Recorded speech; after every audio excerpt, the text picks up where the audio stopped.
Assalamu alaikum bandiraɓe musidɓe tedduɓe bandiraɓe yeɓoɓe G44 TV télévision national international on calminama mono fenni moɗum mbadi yettode muɗum ñalawma samedi 12 février 2022 walla mbiya A7 sappo e ɗiɗi lewru ɗiɗi ɓiɗe hitandu ujunnaji ɗiɗi e nogas e ɗiɗi ñalaw mo ganduɗa hoorema mantiniɗo ñalaw mo labɗo labaɗo ñalaw mo ganduɗa hoorema ɓe yimɓe pop ma jejjitta hol on ñalawma hono le nouveau maire Sambi Issa wonata cérémonie d'installation muɗum ko hande tigui waɗa jamanu ari heewi 44 village kuuɗe pop notima délégation mawɗo ari wonande yimɓe gummirima banggue yo banggue gam tawtorede e cérémonie d'installation hono maire de la commune de Gabou Issa Sambi e passation de service e nder muɗum bandiraɓe ma en ketto hen hono élément ji G44 TV nde wonno keedani hen caggal darima darde tinde gam humpidde hirjinde famminde andinde bandiraɓe wonɓe national wonɓe diaspora wonɓe international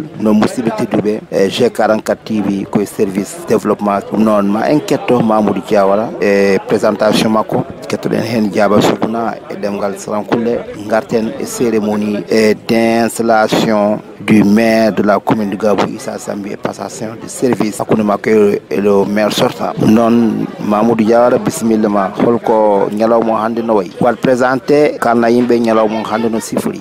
Assalamu alaikum bandiraɓe ko adi foof mi salmini dendagal rendo ngo dendagal kadi diwan Gabou foof en calmini gorko e debbo suka e mawɗo ko adi foof en jetti Allah en jetti jomiraɗo joom baɗe bawɗe tagɗo dendagal binɗe tagui tagoje mo rendaka peeje joom hattan duumiɗo e nema e yajede gueno goto goɗɗo towɗo pabotoɗo lamɗo laamiɗo mo laamuɗum gasta hay saaha goto ko kanko tan woodi goɗɗo wodani caggal yettude Allah kadi e julde Mouhammadou ɓurnaɗo windere mo jaam e kisal gone duumare en calmini dendagal rendo ngo e dendagal commune Gabou bandiraɓe hande noon eɗen e weltare mawde nde gandanɗa hoorema ñalawma tedduɗo ñalawma mo gandanɗa hoorema ñalawma mawɗo ñalawma poɗɗo siifede e kayitaji jaggue ñalawma poɗɗo kadi fiɓede e ɓerɗe ñalawma mo gandanɗa hoorema poɗɗo windede ñalawma mo fotani yejjitede hay saaha goto ko holi on ñalawma ko ñalawma ɗo e Gabou Hamad Sada wonande hono o mo ganduɗa ko maire meɗen kesso joƴƴinteɗo hande ɗo e Gabou Hamad Sada gam wonde hoorejo walla mbiyanni wonde maire mo commune Gabou ɗum noon hande dendagal village uji ɗi foof nanɗo tawtora guure taariɗe foof nanɗo tawtora guure taariɗe Gabou ko wayno Gabou Hamad Sada Marsa Kaƴel Samboubou Sare Fadduɓe ha damma to wiyete Samba Yiɗe Samba Ñaame Jaɓal Guñang e Mbeelu Hayre ha to wiyete Bemma e ko nandi hen e ko nandi hen nde tawno mbiɗen sen mbiɗen limta commune o foof en juuman ko noon tigui hande bandiraɓe eɗen ɗo e weltare mawde dental mawgal rendiɗo hawriɗo gam tawtorede oɗo ñalngu mawɗo mo gandanɗa hoorema poɗɗo siifede kayitaji ɗum noon musidɓe tedduɓe ɗo to gonɗen koto mairie Gabou e tawtorede hono saktirde men mawde wiyetede G44 TV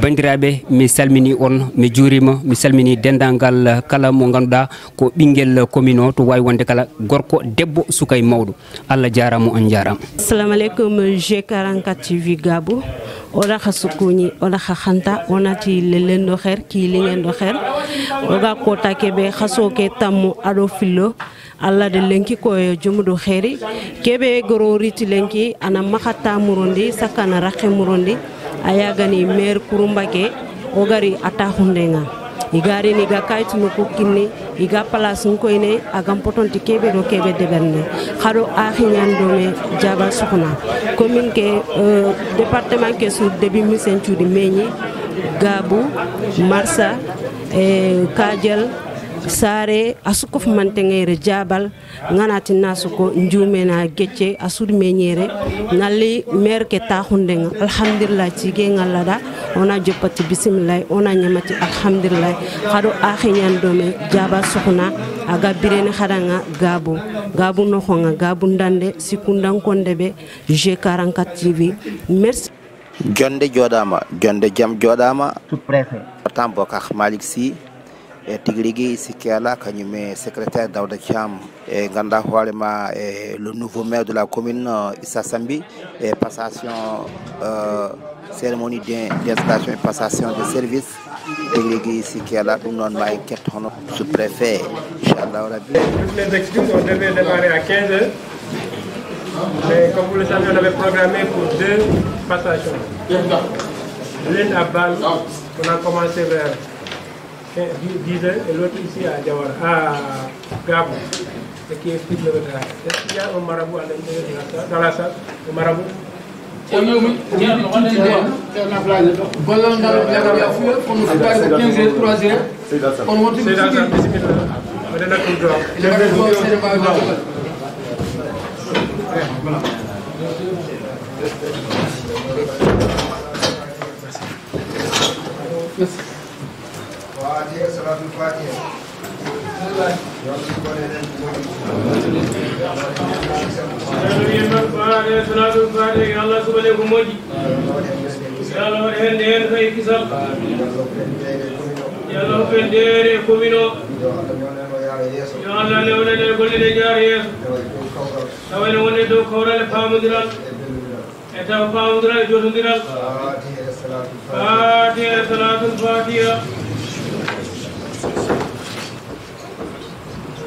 dowuji mbaɗama tagal ɗum e ji préfet kañum ne ɓamni konngol muɗum e faade fuɗɗade golle e jonde hono maire de la commune Issa Sambi, maire de la commune de Gabou Issa Sambi. Nous non kettoɗen préfet au micro G44 TV.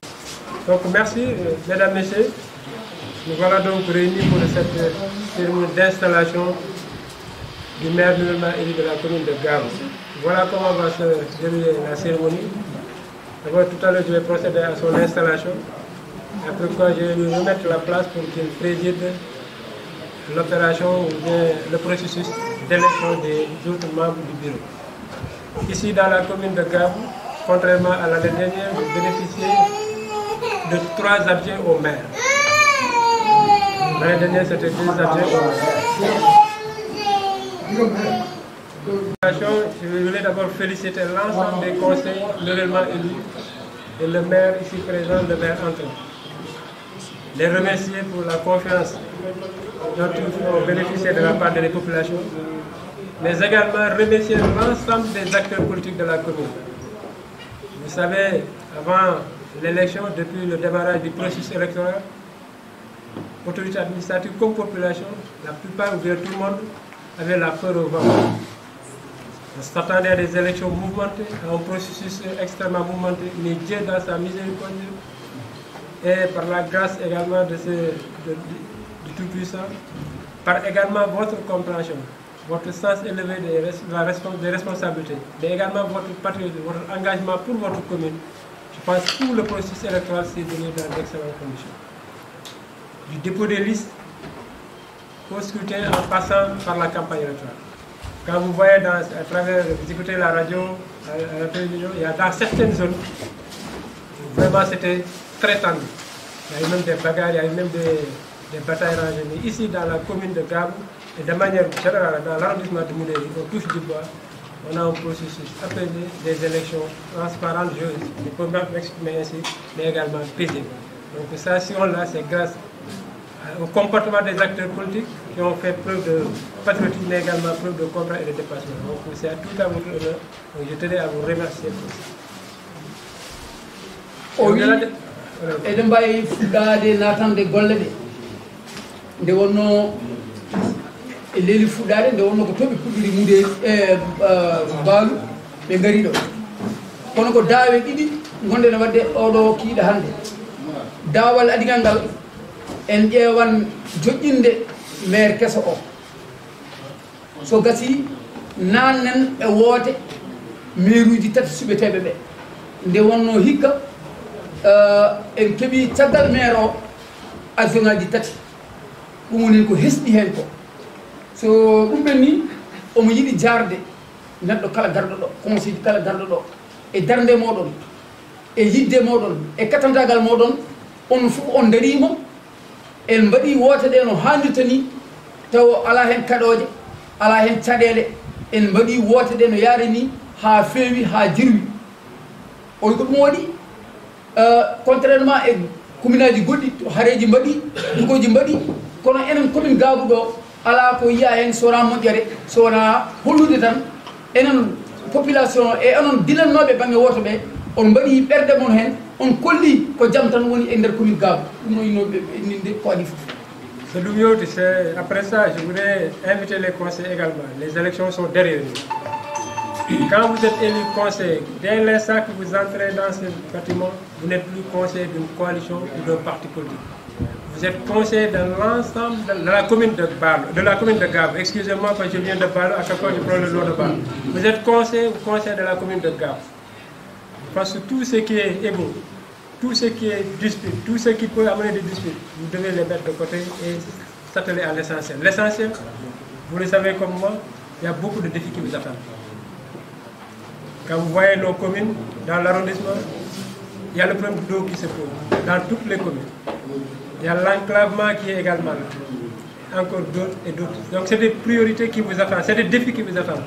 Et je pense que si on a suffisamment de défis qui vous attendent, vous devez avoir d'autres pensées plutôt que d'être là de discuter pour des futilités. Vraiment, c'est une invite forte que nous formulons à l'ensemble des conseils. Unissez vos efforts. C'est l'unisson des cœurs, dans l'unisson des cœurs, dans la concorde que vous pouvez travailler pour qu'à l'heure du bilan, qui sera peut-être dans 5 ans, Dieu seul sait, et que dans 5 ans, au moins, vous pouvez mettre sur la table quelque chose qui a été réalisé par cette équipe.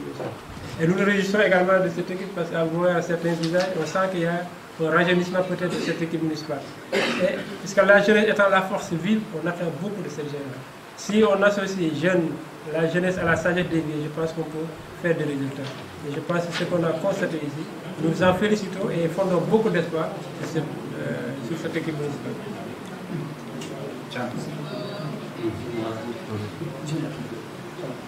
O wi erango tan waɗante en wote ɗe ko caggal men goni kadi poɗɗen ko famde ganden wote ɗe gasi ɓenni yawti bollan men foti huccude ko holno ɗowirten commune men ha o yaara yeeso nden noon sa suɓama e hoolare population a natti wonde wutte coalition ma walla wutte parti ma ala ko wutte guure ɗe e wutte rendo ngo e falde nde a jinganta wuuro ma ala daronoɗa e ko tinnude e darde ma e guure ɗe no ɓamtori ɗum ɗon o yinno ɓeydude erango yen paam on bangi ko wona ɗum ko o yii sifa wayloji baɗiɗi oɗo équipe kesso ko équipe sukaɓe tan goni hen ɗum woni ko tinnade e darde e golle Ndiaye. L'autre point que je veux dire, je ne saurais terminer sans remercier l'équipe sortante. Avec à la tête le père ici présent, le père sortant, M. Bokarsi. On a eu à travailler pendant 4 ans, parce que depuis 2018 on est là. On a toujours travaillé dans la concorde, toujours travaillé dans le respect de l'autre, mais également dans la transparence et pour l'intérêt des populations. Donc, M. le maire, au nom de l'administration, au niveau local, je voudrais vraiment vous féliciter, vous remercier, mais également prier pour nous. Et vous inviter également à dire que ce n'est pas parce que vous n'êtes plus maire que vous allez croiser le bras, non. M. So et M. Samy ici présent, on a besoin de vos conseils, de votre accompagnement pour relever les défis qui l'attendent. Et j'ai été très ému quand, le soir des résultats, c'est lui-même qui est le premier à m'appeler. Je dis, monsieur le préfet, je pense que le vent du changement a soufflé. Voilà pourquoi je venais juste commencer à recevoir les résultats petit à petit. Non, je pense que M. Samy a gagné. Et tard dans la nuit, c'est lui-même, Samy, qui m'appelle. J'ai reçu l'appel au coup de fil du maire pour me faire. C'est pour dire combien ce geste est noble, mais extrêmement significatif pour la marche de la commune. Et je pense que c'est ce même geste-là qui va continuer. C'est votre fils, je peux le dire, c'est votre neveu. Il faut l'accompagner en termes de conseils, il faut l'accompagner en termes peut-être de trouver d'autres partenaires ailleurs. Je pense que vous avez beaucoup fait de voyages. Il y a des partenaires qui sont un peu partout dans le monde et qui connaissent la commune, comment fonctionne. omo yiɗi yettude e jaarde Bocar Amadou Sy nde wonno o gollodima e makko guila 2014 ha to jooɗiɗen ɗo 2018 way jokkodiral makko e Bocar ɓe liggodima ko heewi ɓe ballodiri ko heewi o duusima kadi ko heewi omo ñagonomo Allah kanko ne yo heɓe ɓurɗum kadi ko wona ɗum ko omo ñaagui kanko Sambi nde wonno nde wote ɗe mbaɗa ha gasi kikiɗe muɗum kanko Bocar o noddi kanko sous préfet o wima oɗo saaha to tonniɗen ɗo Sambi gañima ha on waktu kadi Sambi kadi noddimo wimo Bocar noddi kam wimi gañima o ɗum holi ko mette ngala hen ko jokkodiral enen fof ko neɗɗo goto enen fof ko population goto ha joni kadi omo tori Bocar yo douze kanko Sambi o walla mo nde wonno mo jogui remoɗoji omo jogui kadi expérience o wawi wallidemo e commune on ɓamtoni. Ce qui reste maintenant, je ne saurais terminer sans rappeler un certain nombre de dispositions, surtout la loi instituant la parité. Cette loi instituant la parité prône la parité intégrale et alternative. Qu'est-ce que cela veut dire? Si il y a un homme qui a un poste, le poste suivant se réserve à une femme, et ainsi de suite. Et cette parité-là s'arrête si c'est un nombre impair au nombre pair inférieur, immédiatement inférieur. C'est-à-dire, je veux dire, si c'est 5 par exemple, 5 postes à pouvoir, la parité commence 1, 2, 3, 4. Pour 4, ça s'arrête. Maintenant, le cinquième peut être de sexe, de n'importe quel sexe, sexe masculin ou sexe féminin. Donc c'est comme ça. Et il y a son décret d'application également qui a été cité. Donc nous, en tant que représentants de l'État, si nous venons pour cette rencontre, on se doit de vous le dire, ce que dit la loi. Donc vous, en charge, puisque c'est ça une réunion du conseil municipal, en charge maintenant au conseil de respecter cette loi, la parité. Voilà ce que, en guise d'introduction, nous voulons dire à l'endroit des populations. Vous remercier encore une fois pour cette forte mobilisation et nous nous excusons également parce que c'est un travail, c'est une cérémonie officielle, solennelle. On ne pouvait pas laisser tout le monde entrer, mais quand même il y a des invités de marque qui sont dans la salle, les chefs de village notamment, qui vont accompagner certainement le maire, Inch'Allah, dans l'exercice de cette fonction. Et s'il y a des gens qui sont dehors, vraiment qui nous excusent, sachant que c'est indépendant de nos, mais par rapport à la contenance de la salle, vous ne pouvez pas laisser tout le monde entrer. Vous remercier de votre déplacement, de cette forte mobilisation. Cela témoigne bien présent d'un accompagnement extrêmement sincère vis-à-vis du premier. Oui, Tchagaldoum, et du Fawade, et Sardi du Sénégal de l'Eloui et Guido Woté. Il y a une femme, et une wadahen, où il y a un wade, où il potal, gorko et de bureau. Nous donnons à l'essabo de calme, nous yarat, nous bébé femme. Oui, so tawi en gari e ngal ɗon dawal so tawi maire o ko gorko foti rewde hen ko debbo gorko rawa hen debbo rawa hen ɗum ɗon lawa ko noon wiiri kono enen conseil ji ɗi onon gandi no joguirtu ɗon no pamirɗon onon no pamirɗu ɗon gueɗe mon no jiɗɗon iwirde ɗum mbaɗon ɗum kono noon kamɓe loi no wiiri ni ɓe jettina noon ɗum no wiirani ko wona ɗum ko o weltima e nde ɗo ngal ɗo notital mawgal yimɓe ɓe gari e kewal no feewi wona hen wonɓe bawol mbawa nadde nde wonno enen fof e mbawa heddiɗo ɗo heɓɓe nadde ɓe naati heddiɓe pat bowal kono mo andi kadi e nder salle won hen hoɓɓe arɓe ɗo ɓe ene tawa ɓen kadi tibinade wonɓe ɓe caggal wonɓe ɗo ɗum waɗi omo jaara enen fof omo yettini en konngol laamu e inde makko inde préfet Bakel o calminama Merci monsieur le maire. wiide préfet yo potal debbo e gorko yo gon hen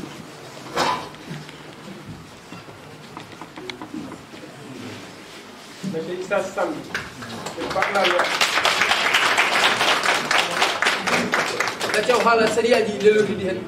Monsieur Issa Sambi, je parle la loi. Conformément aux résultats de la commission départementale de changement des votes et en vertu des pouvoirs qui me sont conférés, je vous déclare officiellement installé dans la fonction de maire de la commune de Gabu.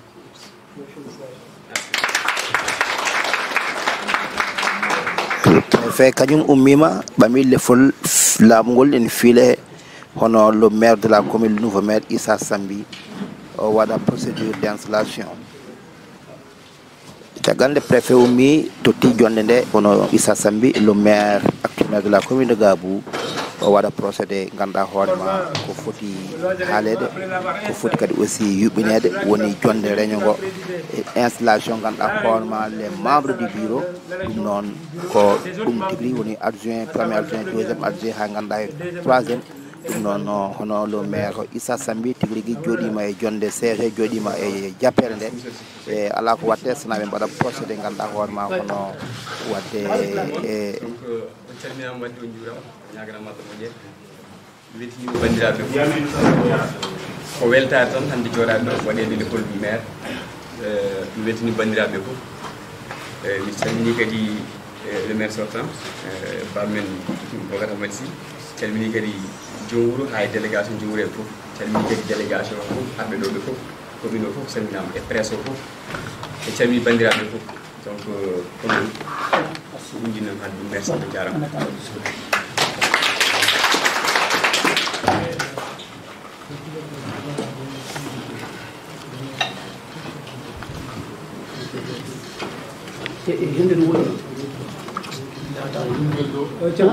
Peut-être avant qu'il, parce qu'il a des invités de marque Ouais, pour les accompagner. Voilà. Il va leur donner peut-être la parole pour 2 minutes, 1 minute. C'est bon quand on a ce jour-là spécial. Si on est accompagné, ces gens-là qui ont quitté l'œil, vous reprendre la parole. Donc, vous peut-être, c'est votre réunion, vous pouvez raccorder ça avant de donner la parole au maire également pour le chef de village. Commencez par votre nommé tegal dum kongol hokkama hono chef de village Bokar Malick Sy tigui sikela en ketto mo projet kala TV min calmini goto kala inde mum yettode min bismimo kadi wuuro hen eyyi miɗo ɓamata konngol inde joom guure ɗe fof capanɗe nayyi nayyi eyyi ko adi fof miɗo waɗa félicité préfet on haalajo haala o wi enen fof yen ƴeew woto ɗe ɓenni suɓaɓe ɓe ko ɓen ko yarlitiɓe jarlitiɓe noon ma yaada e muñal yaada e yaajani gati a wiyete a mallete a yannete mbiɗa ñagoro ɗum sabu Allah o gardima hankkadin muñine yimɓeɓe kala gardiɗo ko nuraɗo daɗani ko hay goto daɗata gardiɗo fof wiyete min yettude Allah oɗo janvier 15 mum waɗi 50 ndugu mbiɗa ardi goɗo ɗo yettude Allah wuro ngo kadi ko leƴƴi tati kono Allah walli kam yeeɗi kam kawral woni ɗo komin leƴƴi tati kono minen ndendi fof ndendi juma goto hamin desniri min gonti ƴiƴam goto ɗum noon min bertomon erango ko yon tinno kawron onon gootum kadi son kawrani ala ko mbawton diggade ndisnodiron koɗo mbaɗa fof yo taw ɗo ndisnodiri ha pamodiron minen joom guuren ɓe yo gandu kadi minen koye disposition mon ngol kala to min mbawi heedande mamin kedan ɗum ɗo inchallah ɗum noon mbiɗa salmina on mbiɗa yetta on mbiɗa ñaadi Allah kadi no jiɗɗo yawirde nawirde commune on yo Allah wallu on enen fof jettoɗen toon kawrede disnodire min ɗum tan ñaaji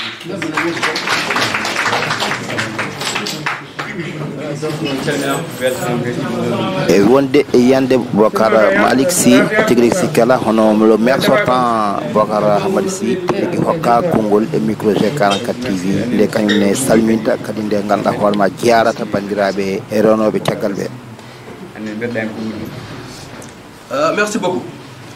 Je vais parler un discours d'abord. Après la passation. Allah jaram on jaram e ko non aduna sifori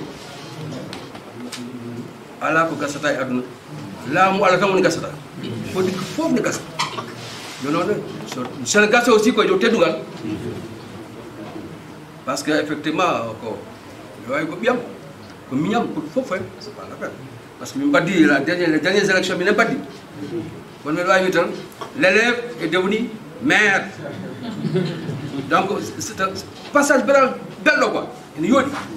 Histoire à la haine, min jari min naten bismillah rabbil min naten alhamdulillah rabbil alamin. Et pour faire des moun minuit 31 ou 1h du matin, nous demandons directement bimomi. Mes félicitations. Oya bon mimi, mes félicitations à gagner. Pour voir lui de Django Django ko Afrique ngonnen. Je coupe ça court au gagnant. Donc yo jogoro jam. On a les nouveaux conseils qui sont là. Ñin aussi au dental way fofu aduna. Politique gassi. Vraiment entre nous hein. Je suis là à votre disposition. Quand ko ngana la horema ne tunu hakilaji mon. Kanko to niku conseil woto niku. Je suis là à côté. à la disposition de la commune de Gabou. La commune de Gabou, c'est Tchapan Naï et Naï. Je ne peux pas me dire, commune, on a un word pour Tchapan Naï et Naï. Je me dis que je ne peux pas au départ pour l'ouragan de Djamou. Préfet Ali, vraiment, je suis vraiment content aujourd'hui. Le nouveau conseil municipal, dont les 80% sont des jeunes. Oui, oui, jeunesse, espoir de demain. On a tapé de jam. Après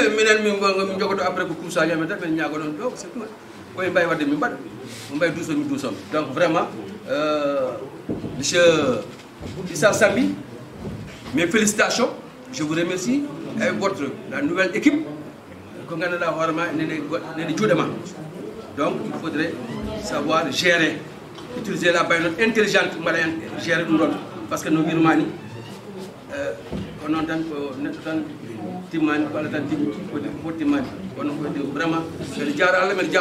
vraiment du courage pour lancer. Jari alangaran mudum o jari hono bandirabe be pop o jari kad aussi hono actuel maire de la commune Issa Sambi siki ala tigrigi dum ko monsieur Koulibaly hokkate parole e kanko ne o adda hen yande makko adda hen kongol makko e micro Cheikh 44 TV. Assalamu alaikum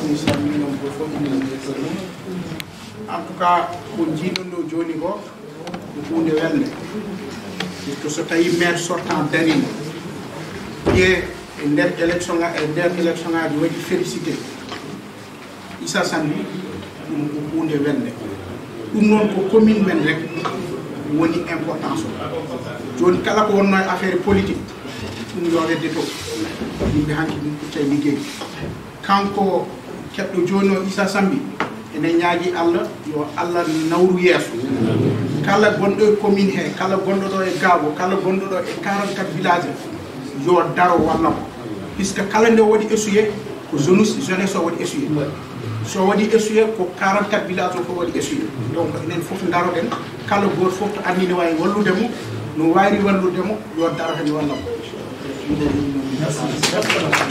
nde ɗum ɓenni préfet ummini konngol hokkude hono secrétaire Daouda Thiam no fabindita yimɓeɓe postoji premier adjoint deuxième adjoint hay troisième wonande ɓe ndewa e ko wiya ko winda e kayitaji parité yo woni hen ɗum noon bisimilla ma en ketta micro Cheikh 44 TV gonɗen candidat foof ɗum fowade onon on pamodiri mataw joni noon ko ɗum o wi voilà ko an joni noon a immoto ƴeewa couleur mo ɓamata no mbeɗeɗa Moussa Thiam poste premier adjoint candidat Moussa Thiam c'est ça candidat Moussa Thiam 2 candidat Moussa Thiam les gens venez choisir votre titre même si c'est un seul candidat il y aura élection il y a le bulletin qu'il aura choisi et les bulletins blancs o wi hato candidat goto wotama mbattan o ƴewat couleur mo yiɗi jiɗo wotandamo wotanmo couleur kono no waɗan kayitaji daneji ɗiɗo mo yiɗa wotandemo foof waɗo on enveloppe e ɗum ɗo mo yiɗa wotandemo jiɗo wotandemo no couleur mo ɓami mbaɗan bam couleur mo jiɗɗa mbaɗa bisimilla e mami waɗ bam couleur mo jiɗɗa j'ai vu que pel renge ki ala mo sarafale e soni ko haɗi famude hol couleur ɓamɗa rouge o Moussa Thiam wi ɓami boɗejo jiɗɗo wotande Moussa Thiam foof ko oɗo ɓamata mbaɗa e enveloppe kono ma gara ha ɗo ɓama kayit boɗejo o e danejo o jaaha nder suuɗi to ɓama kayit boɗejo soko Moussa Thiam gotanta mbaɗa e enveloppe garta mbaɗa e keese oɗo danejo mbeɗɗa nder to e poubelle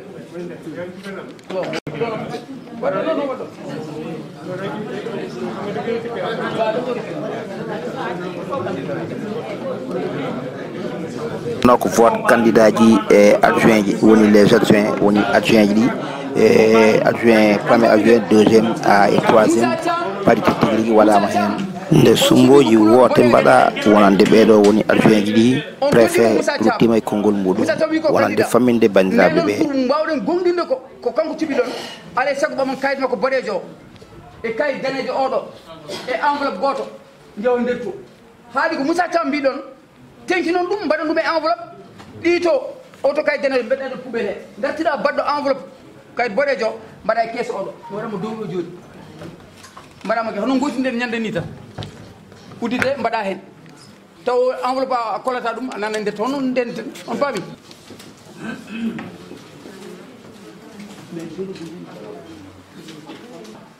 aɗa wotan hoorema yimɓe anda namɗina Nous venons d'assister à l'élection des autres membres du bureau. Comme vous l'avez constaté, il y a 3 membres. Le premier, c'est un homme. C'est le premier adjoint, c'est lui qui vient après le maire. La deuxième, c'est une dame, Ola, que je félicite au passage. Voilà, au nom de toutes les femmes ici, au nom de l'administration, nous félicitons, nous encourageons. Nous souhaitons un excellent séjour ici au niveau du conseil municipal de Gabou. Et le troisième, c'est un homme également, M. Bokoum. En tout cas, c'est vous qui l'avez décidé, c'est vous qui les avez élus. Donc nous leur souhaitons bonne chance et très bon séjour au niveau du conseil municipal. Maintenant, je vais vous remercier de les installer. Et si chacun d'eux, quelqu'un veut prendre la parole parmi ces trois, je donne la parole de l'épli pila et de adjoint kono chef de village Bokar Malick Sy acte wona jertinde kadi jaarde maire jaltuɗo bisimilla makko e micro G44 TV wawa wasde haalde ko adi fof minen joggure en miɗen mbaɗa félicité maire sortant woni Bocar Hammady ngati komin jooɗi ko ɗumin mbaɗɗo réunion fof ko oɗo salle luɓati min omin mbaɗɗo réunion kanko defante min bottaji oɗo salle ɗum noon il faut min kalnon kanko Sambi e kanko Bocar ko préfet haalɗo ko campagne maɓɓe wonno mi weddinomo erango yoɓe tinno yo mbaɗ campagne civilisé o toɓe ƴatto o toɓe maldu oto paw neɗɗo ko ala surtout kamɓe ɗiɗo mi teskima hay batte ɓe kalade campagne maɓɓe tan programme maɓɓe tan ɓe kaali ɗum ɗo noon kamɓe waɗɓe hen félicité Allah yiɗi en kadi hande jowo keccuɗo e Sénégal fof ko min koye commune men jalti Allah yiɗi en kadi joom wuro ɓurɗo famɗi duuɓi fof koye commune won ɗum joom wuro hololdu Allah yiɗi en kadi maire ɓurɗo famɗude duuɓi fof koye Gabou yalti ko woni oɗon maire ɗum ɗo ko geɗu Allah eɗen belti henne kadi yalla juutno tagal le chef de village Bokar Malick Sy e hokka konngol nde jofti konngol ngol hono joom wuro Marsa ko kanko tigi ƴefti konngol e fandu G44 TV Seydou Oumar Diallo longino ko mawni ko Moussa Oumar Diallo alhamdulillah rabbil alamin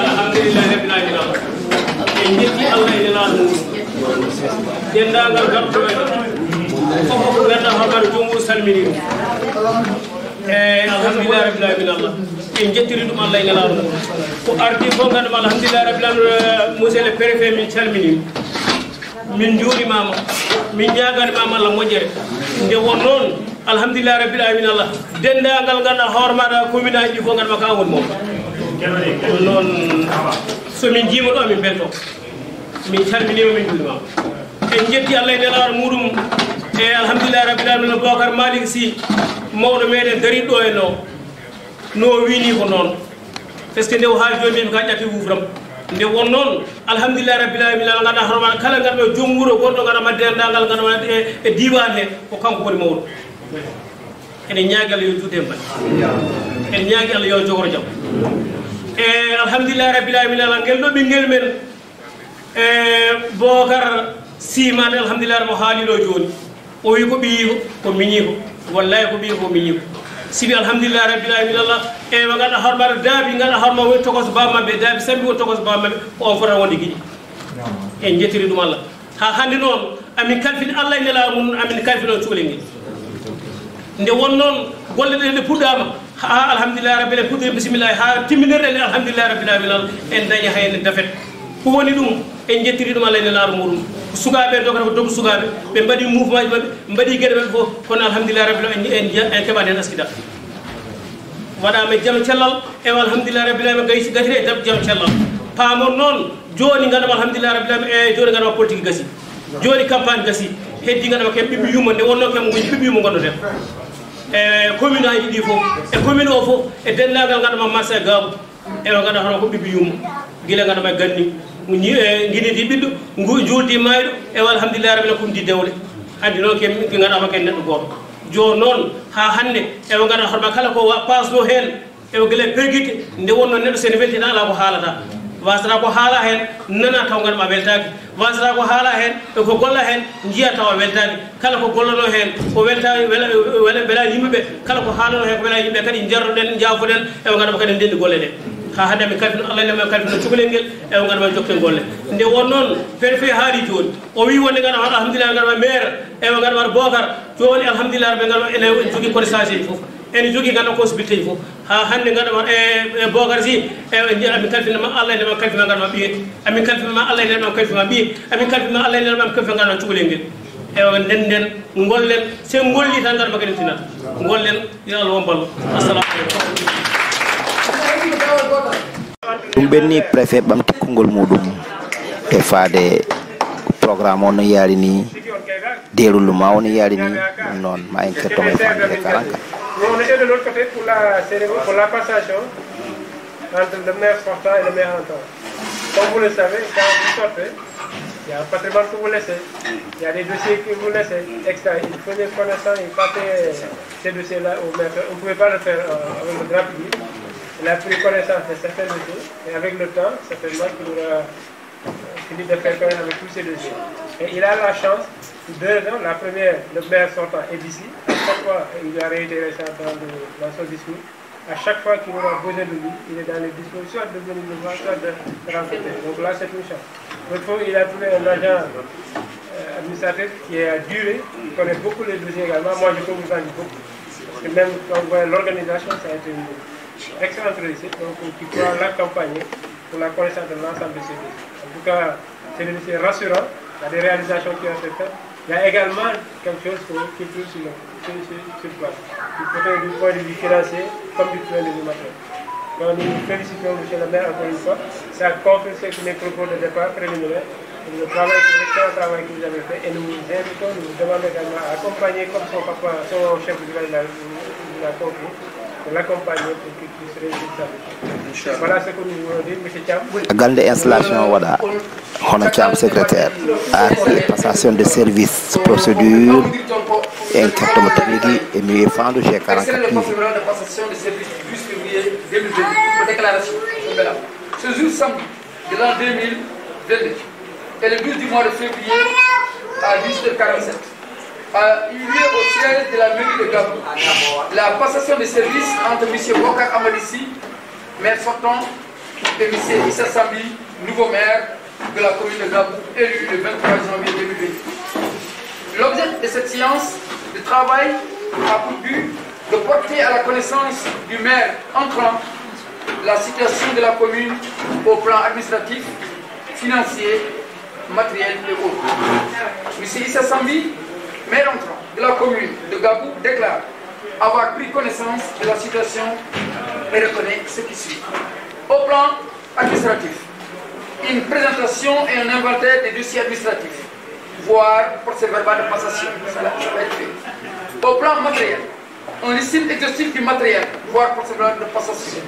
Au plan financier, les documents budgétaires, budget de la gestion de 2022, les documents de planification, les actions budgétaires au titre de la gestion en cours, PTI, PAI, la situation financière du solde du budget 2022 arrêté à la date du 8 février 2022 à la somme de 10 319 412, voire situation financière du ressource municipal, ainsi que l'arrêté de répartition des fonds de dotation de la gestion 2022 pour un montant de 25 608 635.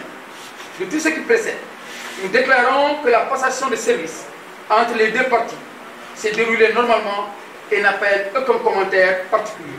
On signé Bocar Amadissi, Issa Sambi et Papa Dia. Je vous remercie. Fobama kelle dokkama tagal dum hono maire sortant Bocar Malick Sy Bocar Hamadi Sy arti tigrigi e kongol mudum e fandu G44 TV jiarde hono beedo arbe tawrede. Bismillahir rahmanir rahim. Bismillahir rahmanir rahim. Monsieur le sous-préfet et ses collaborateurs, Messieurs les conseillers nouvellement élus, Monsieur le maire entrant, chers invités, Mesdames et Messieurs, tout d'abord, je vous remercie de votre confiance par ce vote qui acte ce samedi l'élection de nouveau maire pour notre commune suite à l'élection du 23 janvier 2022 qui consacre l'élection de M. Issa Sambi. Sa victoire est irréprochable et est personnelle, historique, symbolique à la fois. Elle n'apporte pas de commentaires particuliers. Issa Sambi a toujours montré un sens exigeant et équilibré des intérêts de la commune, car étant issu du mouvement associatif et qui a œuvré dans ce domaine. Considérez donc que vous assistez ici à un passage de témoin dans la continuité. Lui et moi en avons discuté au soir de sa victoire et sommes convenus de nous donner la main pour le développement de la commune. Cette idée a ensuite fait son chemin jusqu'à son installation de cet après-midi. C'est donc une décision importante pour la commune qui a été anticipée et préparée dans l'ensemble des forces de la commune. Pour reprendre une métaphore marine, le bateau a changé son équipage et a changé de capitaine et doit aller à bon port jusqu'en février 2027 par mer calme et sans tempête jusqu'à l'accostage. À Gabou, nous avons beaucoup de chance. Nous vivons dans une commune rurale qui a des forces constituées d'agriculteurs et d'artisans, commerçants, d'éleveurs et une jeunesse engagée qui nous est enviée. Chacun à sa manière fait vivre notre territoire et en constitue sa richesse. Tous apportent un dynamisme important dans la commune. Je crois qu'il est utile de le redire, tant cela pourrait paraître naturel. Ayons des consciences de ces avantages.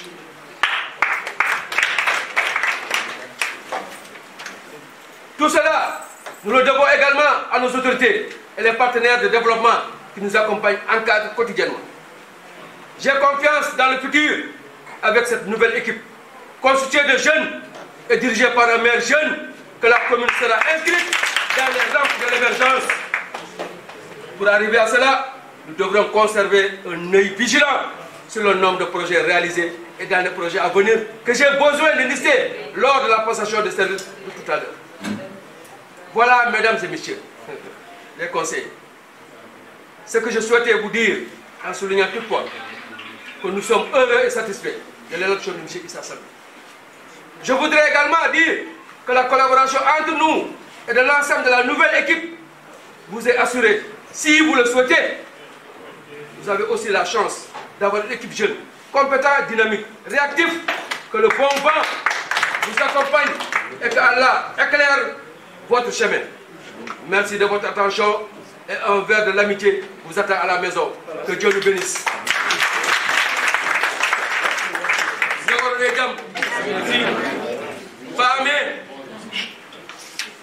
Gab, pour les Japonais, mais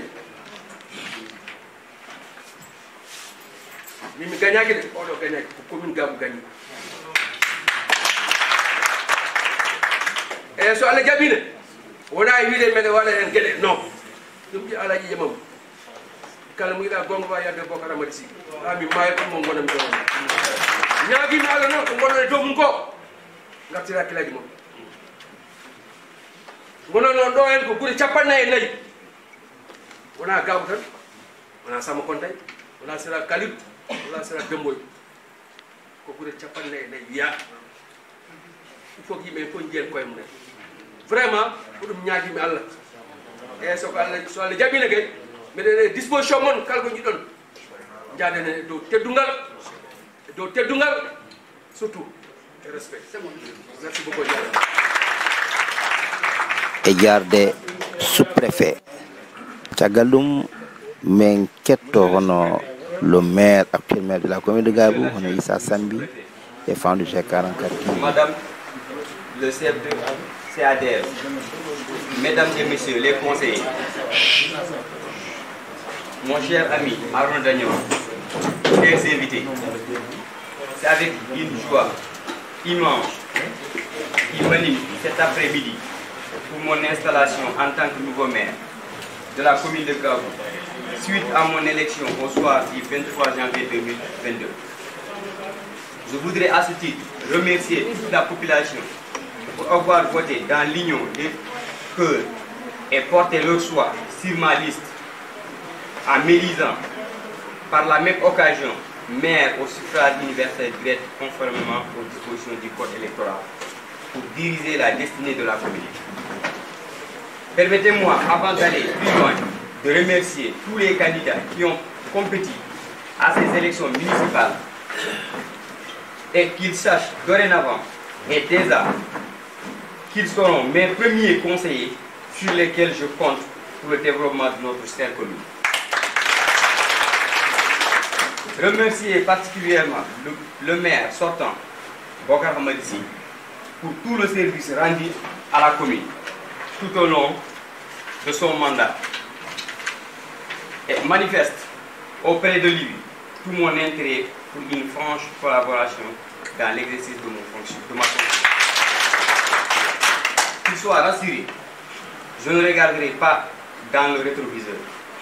Je mettrai l'accent sur les acquis pour amorcer une continuité dans une demande nouvelle avec plus de rigueur et de la qualité dans la gestion des affaires locales.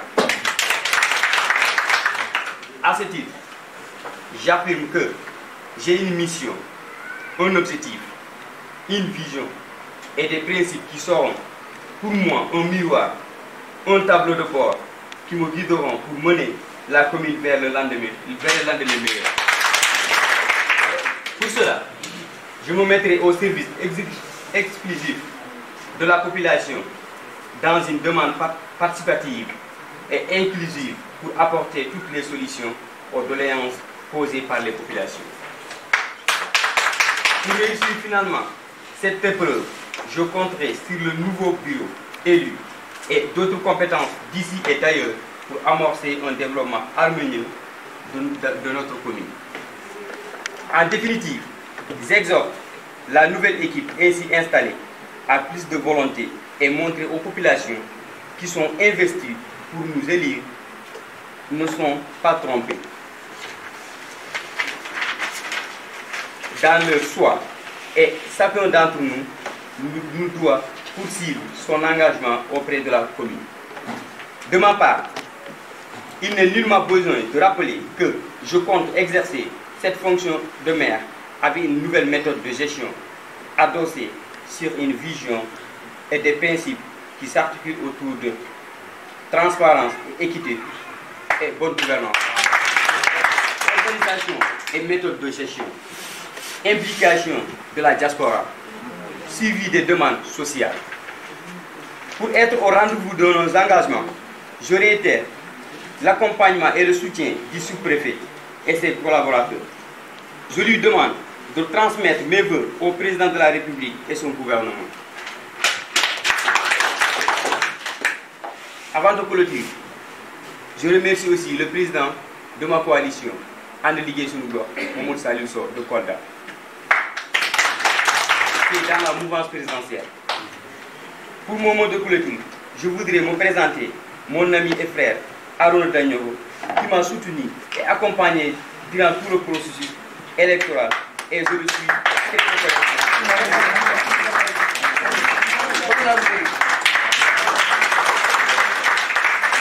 Merci de votre attention.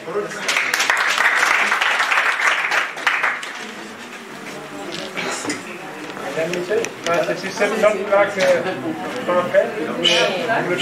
Ah voilà, pour là, si vous voulez. Donc voilà, ni Tchagalou, nous étudions Alain Jules Rassoul, et nous saluons Bandira Befo, et nous saluons le sous-préfet, et adjoint à la délégation, et nous saluons aussi Djoubouré Arbedo Befo, on est gardé de Bamen Mamen Bokar Maliksi, et nous saluons le maire sortant, Dina de Méré aussi, Bokar Maliksi. Voilà donc pour étudier à Jouni et Jules Rassoul sallallahu alayhi wa sallam, au Veltare, et que des biens sont à Jouni. Il bébé a joli de mon liggéey inchallah parce que quel nouveau maire bon koni enen cohli expérience enen cohli wallede donc oɗo administration et oɗo maire sortant et équipe mum donc enen mbiyaɓe juuɗe nini en betti juuɗe men en cakkiri juuɗe ɓe garɓe balliten et aussi kala gonɗo acteur développement e nder commune de Gao enen mbiɗo men cakki juuɗe men en mbiya ɓe ngari ɓe liggi ɗo enen fof goni commune o enen jiiɗi yumma enen jiiɗi baba commune o ko commune men en fof sen mbi gawɗo en mbi toute la commune de gawɗo donc ko weltare tan salmiɗon e juuraɗe en weltana ɗon e wiide kadi conseil ji ɗi ganden koɓe mbi ko en natti conseiller Sira Mamadou Bocar walla conseiller Demma walla ala ko conseil ministre conseil toute la commune de gawɗo donc garɗen ɗo ko ligganaji commune men taw wona ligganade wuuro muɗum donc kala ko ganduɗen ɗo sen mbaɗi ɗum ɗo ko ɓen ɗum joni ko ɗum woni ko daronde ɗum noon mi calmini bandiraɓe fof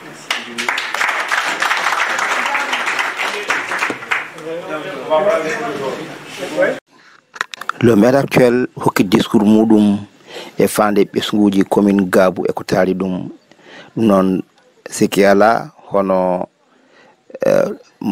le maire sortant Bocar Sy tigri ene namdo hol ceernajo bawɗo hokkude ɗo duwaw bandiraɓe jaɓa nde wonno duwaw kadi ko hunde mawde hunde wande fayda e ɓesguji commune ɗi e diwano foof ɗum noon ceerno Souleymani toon to marsa toɗɗama ko kanko tigui kokketen fandu e micro G44 TV men temsiɗon min en calmini bandiraɓe fof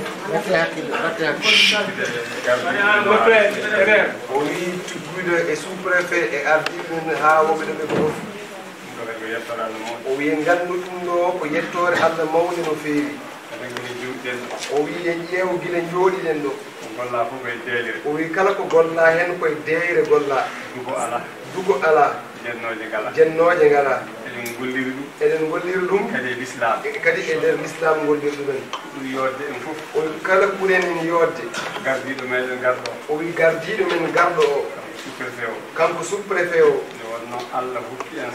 o wi nde Allah wonno Allah rokki en chance ko juulɗo ko moƴƴo hayde waktu o yoni o wi en jii o ummi o yehi o juuloyi cheyɗani ala e makko on gueɗal o wi baaɗo noon mo cheyɗani ala e mum gueɗal on so ardima en golle men de fof moƴƴat o wi ɗum waɗi golle ɗe moƴƴi kanko naɗɗo o wi kanko garanden joni o o wi alhamdulillahi rabbil alamin Allah ko waɗata ko o wi ko jomiraɗo o waɗata ko kanko tan de andi ko waɗata ko Allah watta ko hana Allah de gande o waɗata ko hanani sa yi Allah hokkimo o sa yi Allah rokkimo ko rokkimo ko Allah en andi on wawi jogade Allah en andi on wawi jogade ɗumen laamu ko gueɗal Allah o wi laamu yen gandu ko e gueɗe Allah jeeya ko gueɗal Allah ko wutte Allah omo